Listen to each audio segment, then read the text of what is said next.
Alright, yo guys, what the fuck is up? Today I'm going to bring you guys another player review video. Today we're going to be looking at the 91 overall Patrick Peterson, the most feared player. This card, he is fucking amazing. I have him here in the slot just because I have Mel Blount and Richard Sherman on the outside, but look how much better he is right here than Mel Blount. Just the bone stock card. I mean, I only have him with the most feared chemistry up, and I don't even have it that much up, but he is completely solid. I hardly play with him at CB number 1 or 2. He's mostly my slot cornerback because of that agility at 95, that speed at 92, and the zone coverage at 90. He is hands down one of the best slot corners. I personally like to use him in the slot. On the outside, he does tend to get burned a little bit. You might see that in some footage coming up, but hands down, Patrick Peterson, he goes for roughly around 200 to 230k. This card, it's almost a month old, but you know, he's still pretty solid if you got the coins. Plus it's Patrick Peterson, so you know, you kind of want him on your team. He's just one of those players. Anyway guys, we're going to jump into some footage, see how he does, and we'll give a nice review. Alright, first off, we're going to see his sacks, and we're going to look at his run stuff right here. Patrick Peterson's not really a run stuffing or like a sack getting cornerback, but as you see right there, Marcus Mariota runs out to the left and Patty Pete's able to get him down. Right here was probably the best sack we got with him. Only 2 sacks. I only played 10 games with Patrick Peterson. He's not the best corner in the game. I personally liked him when he was in the slot. He does break up a lot of the passes, but you see as the run stuff, he does tend to get back there as long as he does not get blocked. If he gets blocked, he's done. But see right here, it's iffy with him. I would probably give him like a C, maybe a B with him doing the run stuff. He's not going to get back there all the time, but when he does, he will make his presence known. Moving on to something that he probably is the best at in the game, and I play with him mostly in the slot. The breakups, he makes sure he's always there on the play. Wherever the ball is thrown, he will be there, which is really reliable. He goes for about 200k. I played with him a lot in the beginning of the game. Now he's kind of like my 4th cornerback, but right here, this is a big breakup for the end zone right here. As you see that again, he always makes contact with the ball, and he never gets burned, which is really nice. He's a 91 overall. I was able to get him up to a 92 overall, and he was probably, before I got Malcolm Butler, probably my best slot corner. As you see right here, dropping back, Eli Manning, and he's able to break it up. Great guy. I mean, overall, I would probably give him a B, but his picks, I didn't get that many picks with him, but one-on-one, he is just so good. As long as it's underneath, if it's over the top, he'll break it up. Over the top, he hardly gets any picks. Right here is a nice user pick by Patty P over Benjamin. And that was a great pick, actually. As you see right here, going up against the Steelers. Right there, he just stood his ground, knew where the play was, stood right there, got the pick, and that's what you want out of a card like Patty Pete. Right here, I think that was Richard Sherman that was able to tip the pass, and Patrick Peterson was right there to pick it off for the big gain. Well, not big gain, but, you know, change the momentum, which is great. Here's on a Hail Mary. That was probably just a toss-up because it was just one big clusterfuck of all most feared away jerseys. But Patty Pete is pretty solid. If you're struggling or you need a slot corner, Patty Pete's pretty reasonable right now at, I think he's going for about 200k, 185k.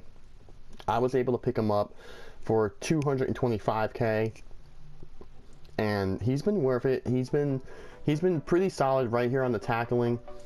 His tackling, he was never known as a big hitter, and he's really not. I didn't force any fumbles with him, but he does make contact. He hardly gets stiffed arm, or he hardly misses a tackle. I mean, the human error like that right there, obviously hitting the hit stick too soon, but he's always there. Right here, he's trying to strip the ball, does not strip it, but he's able to break up the game. Right when they catch it, he makes a tackle, and that's what you want out of a cornerback. You don't want them to, you know, fall off. In my opinion, he tackles better than my 92 Richard Sherman. Sherman does get stiff arm a lot and stuff. You will see that when that player review video comes out. But Patty Pete is pretty solid. Like I said, you're not going to get a big time hit with him. You're not gonna, you know, he's not Brian Dawkins. He's not gonna force fumbles. He's maybe once in a blue moon you'll get the force fumble or the strip. I think probably he'll strip it more than he actually, like, you know, gets a big hit for it. Another good thing with him is he always has a game tackle if, you know, someone can't break it, or right here you see two guys on him, on the receiver or the tight end. So he's not, if you're looking for a big tackling corner, you're not going to find it in Patty Pete. However, I did not get any footage of his returns, but he is a solid returner right now in the game, even though there are a lot better options than him. But I was able to get 2 punt returns with him online, and I mean, it is what it is. Right there, that was probably the best tackle by him throughout the whole filming. And it wasn't a fumble, it wasn't anything, you know, like, oh my god, but it was something. Right here, I tackled too soon on Russell Wilson, but he's still able to make the tackle, did not get burned. So he's pretty solid. Patrick Peterson is one of my personal favorite players. Right here, Luke Kuechly can't make the tackle, but Patty Pete has that play rack. He runs in and turns into him, and I'm able to make the stop. Right here's a nice gang tackle. Alright guys, that's going to wrap it up for this player review. Patrick Peterson, he's one of my favorite cornerbacks in the league. As you saw in the video, he's not going to make the big time hit. He's not going to hit him like Brian Dawkins. He'll get maybe once in a blue moon an occasional forced fumble, but he'll most likely strip the ball. He is totally one of the best coverage cornerbacks in the game right now.